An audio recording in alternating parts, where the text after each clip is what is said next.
I didn't start out doing this. My dream job was not barn owner. I had a friend of mine who needed somewhere to put her, I don't even remember. It was at least 4, if not 8 horses, like immediately. Oh, wow. Loved this girl and went, come on. And showed up, couple trailers, horses, they're all here, we'll figure it out. And we did. And then she moved away, and then, we stayed in touch, and she and her boyfriend were going to move back to North Carolina and start training horses.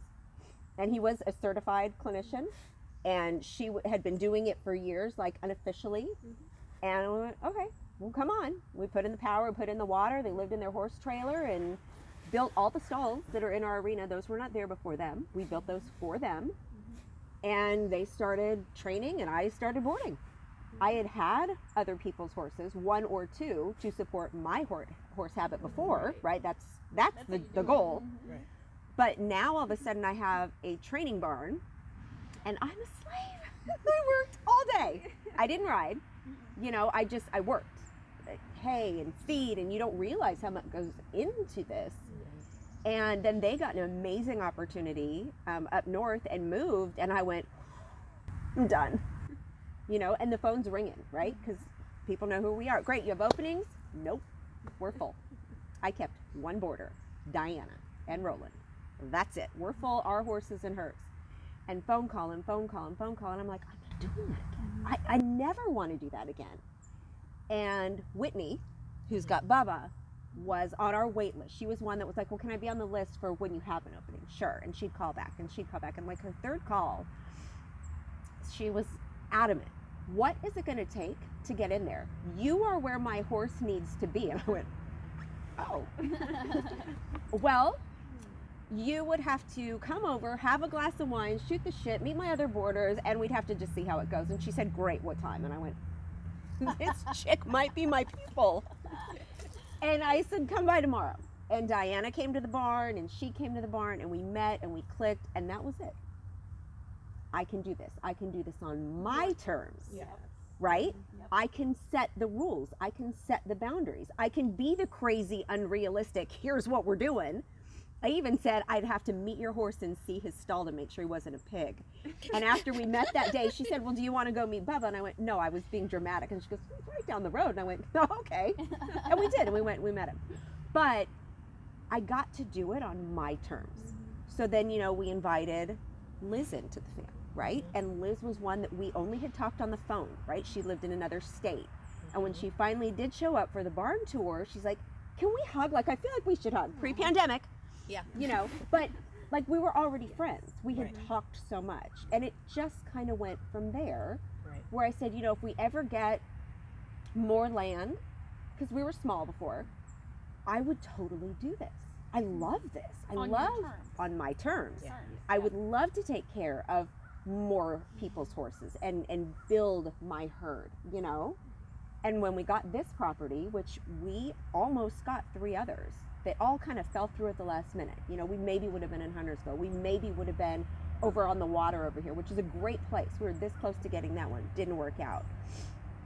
Now we're right across from our original facility, and we've got the trails, and we've got this, and we've got that. And I have all these awesome people that if I had really just shut down and said, nope, not what I want to do, instead of just taking a beat for myself, right? Mental reset, and then figuring out I could do it on my terms, with my people, my way. Yeah, this is totally what I want to do. Well, I think that's the beauty of being a business owner. If you do things correctly, is you can dictate how your business is run, who your clients are, how it's set up, the hours that you work, and still be very prosperous. Wait, I can set my own hours. Yeah, you can, if you choose to. That sounds glorious. That's what's beautiful with you coming up, is that you have different people in your life that you can look at and be like, okay, how did this work? Yeah.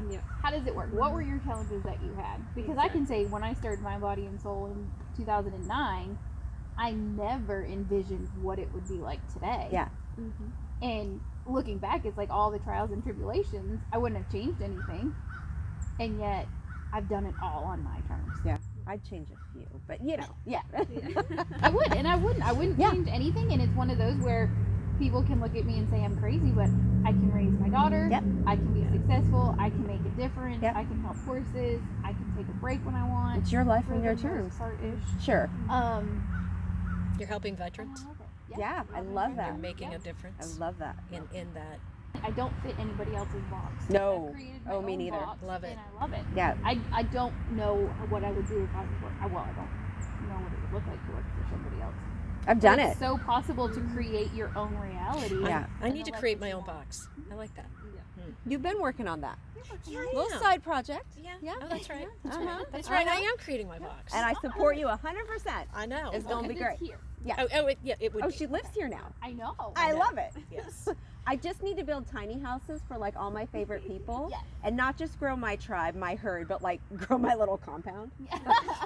And now that you live here, you know you're not leaving ever. Right? Right. Well, between this awesomeness, right? Yep. Amy, Mark, the facility, the boarders, the horses, Yep. just having Chief like he's in my backyard.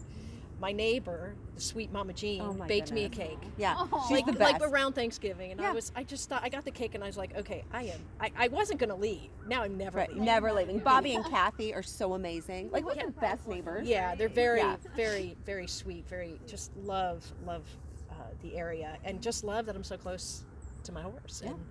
and and all the things I'm learning, Yeah. It's good stuff. and the fun, and but it's been incredible. It's been wonderful being here. We love Just having it's you. yeah. Well, thank you, but it's beyond words. Like the growth that I have. And you have. It's yeah. been really cool to be a part of that and to watch and to, Awesome. Yeah. Well, you're a factor. You're a factor. You're a I factor. mean, right? And, We have because all the best people. it's so cool to have people in your life that just add to the imprint or to like who I am as a person. And each one of you has a part, and it's your legacy, so to speak, because it builds me, it helps me be a better person, and then I can pass it on. Absolutely. And it's the butterfly effect, I guess you could say, but it's and you don't know who you touch, right? You don't know who you passed by, who you talked to, that the kind word or encouragement or the push, right?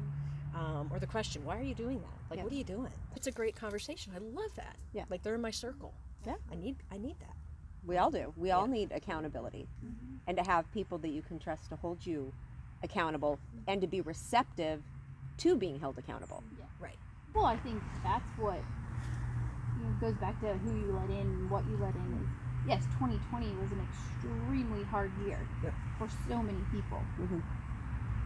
And you can look at that year in reflection, and yet I can say too that 2020 wasn't all that bad for me. I'm blessed. I'm blessed with amazing friends, amazing family, amazing horse family.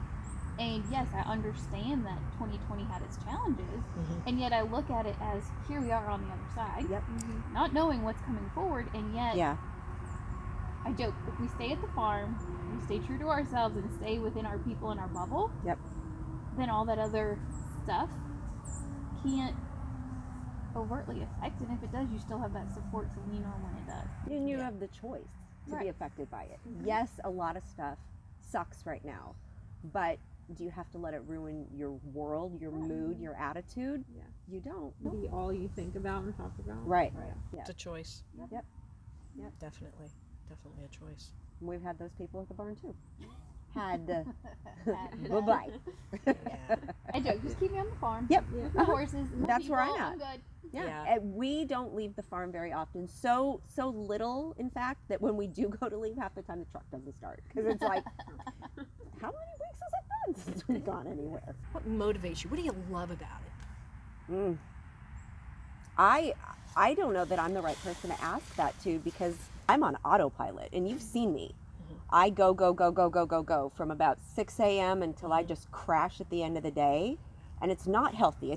I don't recommend doing it the way that I'm doing it. So I don't know. Like I mentioned earlier, I fell into this. And yes, I created it my own way and all of that, but it's not something that I set out to create this business. I did always want to work for myself, and I did always want to get out of the corporate world, but I didn't know it'd be like this. I didn't know it would be this, and this is a huge blessing. Like, this is amazing. But I don't have a a fix-all for when you're down or when you're struggling. I pray a lot. I don't reach out to friends as much as I should, and I have a good core group that is always like, just let me know what I can do. Right. I'm way too independent, and I just stay busy. I got it. So I just do. Okay. I'm that hamster on a wheel. I've got Mark. I could not do this without Mark. I wouldn't want to do anything without him, honestly. This is not his dream, but he's embraced it because of his love for me, and because he does enjoy the horses, and he doesn't want to work 7 days a week, 24 hours a day, but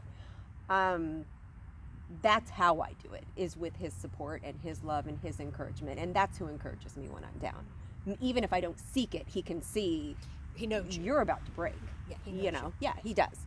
But then I have great friends that can see it too, where you're like, you've got to get off the farm. You've got to take a minute for yourself. Right.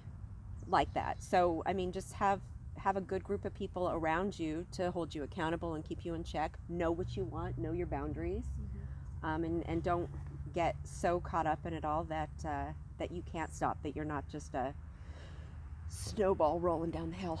Well, and to have fun. Have fun. Work hard. Yeah. Have fun. Take moments. And I am taking more time. We're going to a clinic on Saturday. I saw this great clinic at a friend's that I haven't seen in a while, and we're going, and that's awesome. I got somebody else to feed and somebody else to scoop the poop, and it's all going to work out. But yeah, more of that. Why are you doing this if you cannot Correct. find time to have fun and enjoy? Yeah, Right. There's got to be some balance. And right now I'm on that downhill slope, but eventually it will level out. It always does. Years and years of doing this, it always does. But yeah. Well, I've been, my timeline might be off. I think I've been giving lessons here for about 2 years. Yeah, I think or so. take. And just before I started boarding here, I noticed you started riding more, and taking time for yourself and doing groundwork and doing the giving the grounded horsemanship lessons, and in turn, yes, you're giving a lesson, but you're still maybe using your own horses, taking time for yourself. So I've noticed a big change in that. Whereas the first, let's say, year and a half, I had known you. Yeah. I didn't think you rode. Not right. No, totally. But I didn't. But you didn't. Unless Diana dragged me into the arena and said, "We're riding today," it didn't happen. I was busy. I'm building something here. I'm doing something. Yeah, I don't. I don't have time for me. I don't have time for fun. I don't have time to go to the dentist. Exactly. But then you look at, why do I have this then? Yeah. What do I love about this? Well, I love the horses. I love riding. I love people. Yeah. Then you should ride. Yeah. Right? And I know easier said than done, and I get that. Sure. But it's definitely, hopefully, making a change. Yes. That you doing this more makes a change for your health and your mental health. Absolutely. So you're not going crazy. And that's a whole nother topic, actually, that we are going to cover, and I want to cover, is mental health, and what we're doing as riders and as women, in addition to being with our horses, but to maintain mental health. Yeah. So, if you want to come back for that, we'd love to have you. Yes. Yeah, it'll be a good one. That's awesome.